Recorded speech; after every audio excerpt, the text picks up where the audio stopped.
Hello, I'm Felicity Cohen. I'm so excited to introduce you to my Wellness Warriors podcast.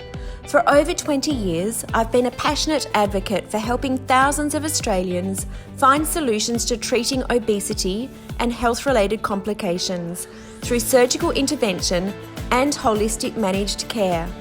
My podcast is dedicated to all the people, past, present and future, who have helped shape my journey and continue to inspire me to work consistently to achieve a healthier Australia in both adults and future generations. I hope you enjoy it.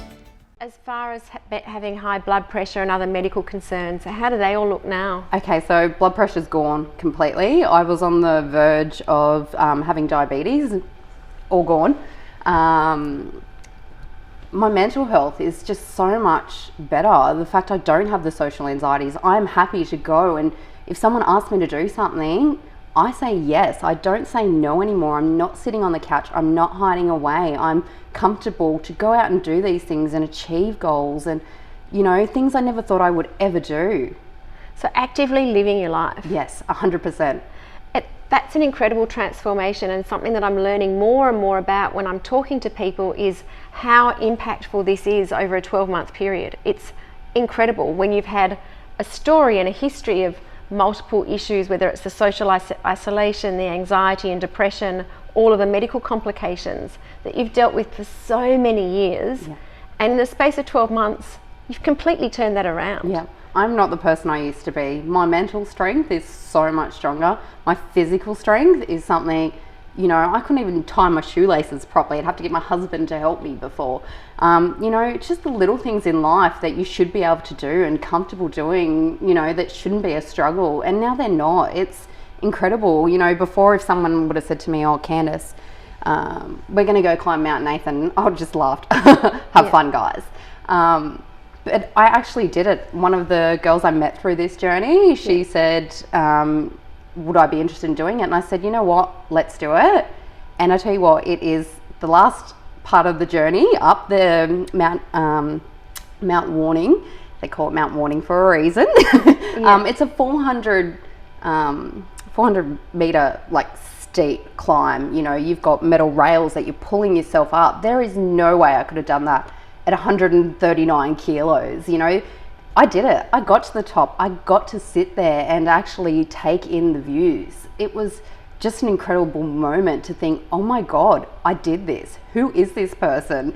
You know, compared to, as I said, if you had asked me to even go for a walk, I'd be like, I'll drive, you know, I'll meet you there. Or but now, you know, I can do those things, and I just can't wait to keep ticking off goals and using my body to the full extent it should be. How has your surgical journey impacted life for your family? I've probably been lucky. My husband is so supportive of me, as well as my son. My son knows that I have a tiny tummy. He doesn't know why I have a tiny tummy and why I did it. But my husband's lost a little bit of weight too. He's lost probably about 10 kilos, and that's just because I serve smaller meals now. I don't cook as much meals. We don't eat takeaway as much anymore. So it's really balanced him out. And because I'm constantly wanting to move, they constantly get dragged around with me too. So they get their steps up, they get their cardio in, and it's that incidental exercise, I guess, that we do a lot of together, which also helps with them. So my son did the 1K at the GC50. He was in the line with me to register, and all of a sudden he wants to run. I wasn't stopping him, so he done it with me. So it's that learnt behaviour that he's also picking up, which I'm really happy with and proud of him. Yeah, that's beautiful, and having that family impact as part of the story as well, that it only takes you to create that impact on your husband. 10 kilos is a lot of weight to lose, by the way. That's huge. Yeah. And that you're all more active as a family as a result of your change and what you've gone through, I think is fantastic. Yeah, I love that. Yeah, they probably don't love it all the time as much as I do, but I think it's just that being together as a family, we have so much fun. We did a trip to Uluru earlier this year, and we walked around the base of Uluru, which is 11K and 3 hours long in heat, and I don't think I wouldn't have been able to do it definitely 63 kilos ago, and my husband wouldn't have been able to do it either. So just those little accomplishments too as a family were great to have. Yeah. Did you have any major health concerns before your surgery, or anything that you were concerned was a risk factor for your future? So we've got heart disease in our family, but also had an underactive thyroid. So I was always pushing harder than I had to because of my thyroid and not getting very far. But my thyroid I don't take any medication for my thyroid anymore. I did have polycystic as well, but I don't have any signs of that anymore either. So they were probably my own health issues underlying. Okay. How do you find dealing with your mum, being a personal carer? It's a really challenging job for anybody. Do you feel that physically you're more capable and competent of managing all of her needs? Yes, for sure. And mum's had a few cancer issues over the last couple of years, and she's come out on top. But nutrition has obviously been a big part of her wellness and to become healthier again. So to be able to know what I've learnt from health, the different healthy options. She's also lost weight because she's put on weight from chemo, but living with me, we have smaller meals, we have healthier meals, we have more nutritional meals, so she's really benefited from that. And again, she's also lost weight, and she's thankful, and she'll tell friends that, since living with Jodie, I've lost this amount of weight because we only have smaller meals, and so that's really good. So then that gives her more mobility as well, with obviously the less weight she's carrying.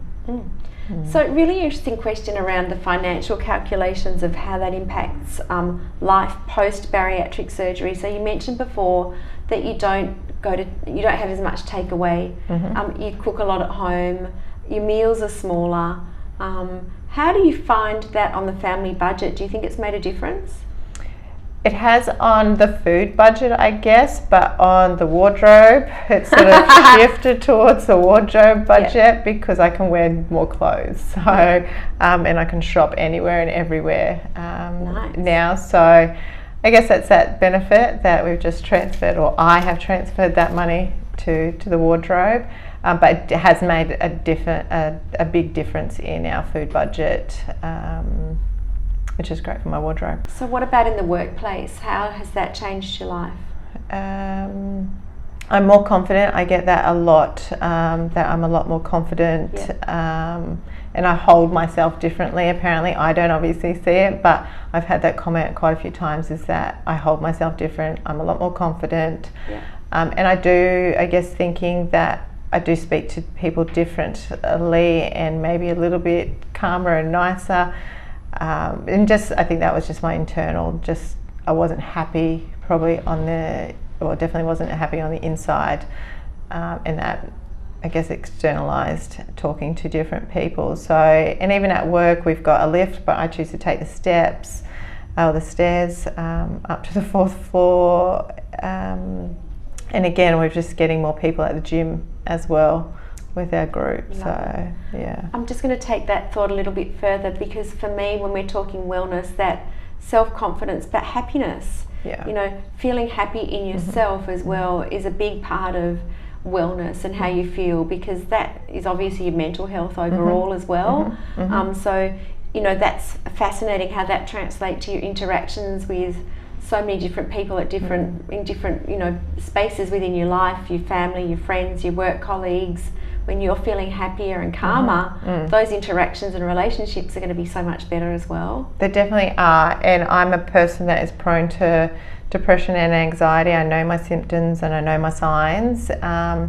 But these days, instead of going for medication and things like that, I just really need to take myself for a run, or I just need to get outside and just be free and feel free. And that seems to lift a lot of that extra pressure off me and calms me, and calms my anxiety a lot. I'm now 2 years post-op, and I've lost 65 kilos in total, and hopefully still coming down. For me, in the last 2 years, it has been crazy and mind-blowing and unbelievable. Obviously, when I first got the surgery, I started losing weight, started feeling better, and all that kind of, the general weight loss stuff was happening, and I was very happy with it. And then all of a sudden, I don't know, it was because, I've lost the weight, or I feel better about myself, or, maybe even people might look at me different. So many doors have opened up for me since then. I've been on the Lego Masters TV show. Now, obviously, I'm obsessed with Lego, we can say that safely, but I would have never tried to go for any sort of competition or anything before. I have a newborn baby, or she's 4 to 5 months old now as well. I've bought a house, we're getting married.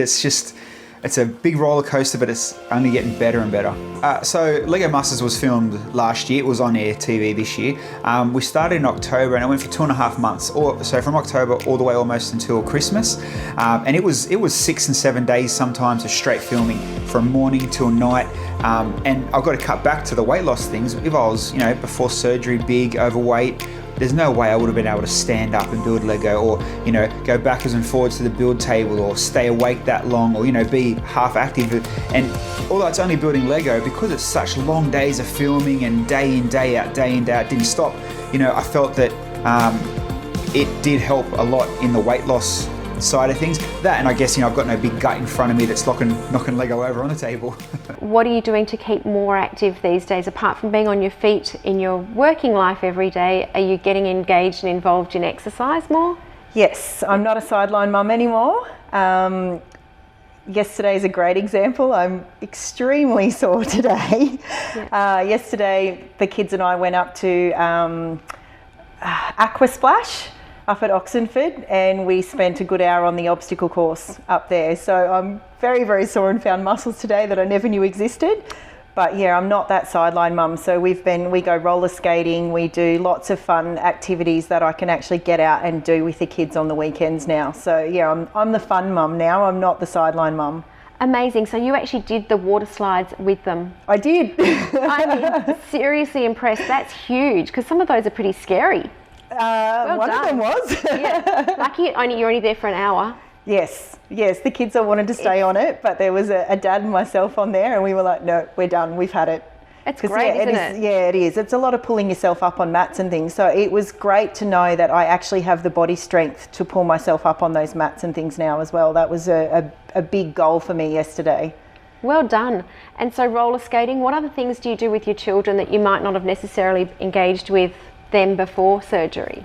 They come walking with me a lot down to the park and things as well, so we do spend a lot of time at the park. The kids do little athletics, so we often head down there and we'll throw discus and shot put and just generally run around and kick a ball and whatever. So your kids are benefiting every day from the changes that you've made since surgery? Yeah, definitely. I love that. So how's your working life changed now? I'm imagining that you're a lot more comfortable. Are you more productive? Do you feel better at work every day?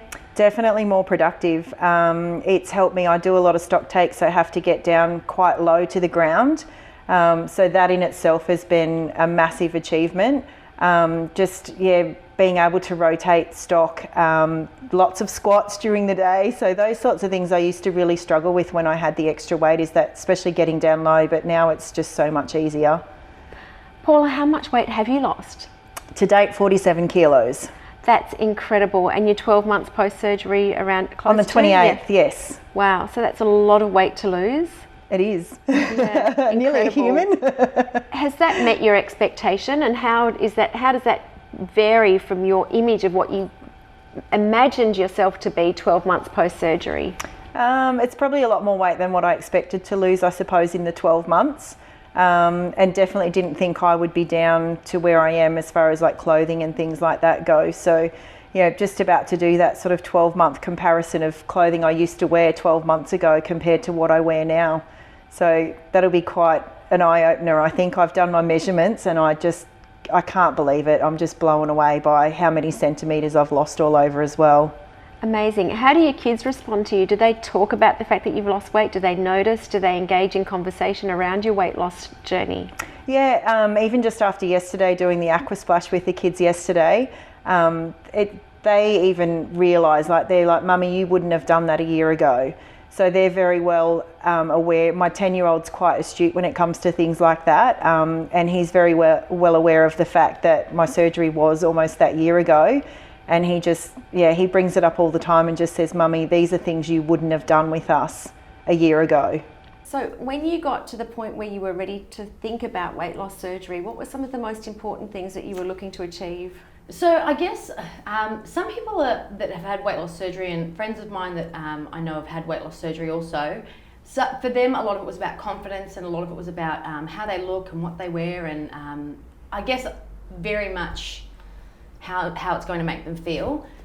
For me, I think I always had fairly decent confidence, because I always thought, well, personality and things can make up where I lack in looks. That's fine. I didn't specifically get weight loss surgery to do with anything to do with my physical appearance. For me, it was to do with the fact that I'd been trying to have a child for 4 years and it just wasn't happening. So I have polycystic ovaries anyway. For anyone that doesn't know, that makes it very difficult to conceive, makes it very easy to put on weight, a lot of hormonal imbalances and things.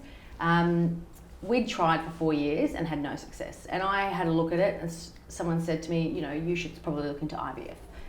And I thought, well, I could spend the money on IVF and maybe still not have the result that I want, and that's to have a child, or I could invest the money into my health and then hope that by investing into health, it's going to correct some of the issues that I've got. So I was extremely strict and followed the guidelines that Dr. Adib and the team here gave me. And their recommendation was, do not try for 18 months. I said, okay, yep, that's what I'm going to do. So I lost, from my highest weight to my lowest weight, I lost around 45 kilos. When I'd gotten down and I was stable for sort of 5 months, that's when I went, right, now I'm going to try and have a baby. And first try, we got pregnant with Bear. So, and he's nearly 4 now, so that is amazing. And interesting, because for so many people who I talk to and who come here, they have PCOS, they've got endometriosis, but they've also got the associated fertility issues. Yeah. I remember seeing a patient once who'd spent something like $70,000 on IVF before coming here. It's expensive, it's really expensive, and there's no guarantees. Yeah, and then managed to not just fall pregnant, but carry to term a healthy pregnancy. And that's, I think the key message is not just being able to fall pregnant, it's carrying to term a healthy pregnancy. And that's why, the wait 12 months to 18 months, because we want you to have the end result. Yeah, I just, look, I do know people that have gotten pregnant very quickly after they've had WLSA, so they're like, oh, oops, and I go, well, you know how that happened. Yeah. I looked at it and gone, I've invested a considerable amount into my health. Mm-hmm. If I had a lung transplant and I was told not to do something, or if I'd had a kidney removed and I was told not to do something, I know that I'd stick to it. So if I've had an extreme portion of my stomach, which is one of my major organs, removed, and I'm told, do not try and get pregnant until 18 months, then that's a guideline I'm going to follow. I always have a huge question mark about people that don't follow guidelines post-surgery, because guess what? They actually know more than you do. So the best advice would be, if you want the most successful outcome, please follow the guidelines that the specialists and the people that are experts in their field give you. So that's why I waited the 18 months. But I did ring your team and be like, I'm pregnant. How do you notice the difference in your day-to-day well-being now? 44 kilos is a lot of weight to lose. Do you notice a big difference in how you feel every day? Yeah. So what I didn't realise is how badly it was affecting my knees. So I thought, oh yeah, this is normal, this is life. As I slowly lost weight, I just felt like a huge burden come off my knees. They don't creak anymore when I bend down. I thought that was normal. I thought that's just part of aging, which maybe it is, but they don't do it anymore. Sleep for me there was a big change. So I would wake up tired all the time. I couldn't get up early. I would just be so sluggish in the mornings. Now, somewhat to do with having a child, but also to do with being in a much healthier position. We're up at 4 a.m. every morning. Like, that's just normal for us. So, and I get good sleep now. I don't think you know what good sleep is until you've had it. Absolutely. And I didn't realise. I was like, oh no, I sleep fine. No, I was not. I was not breathing properly. I was not sleeping well. And it wasn't until I started losing weight that I was like, oh, this is what life's supposed to be like.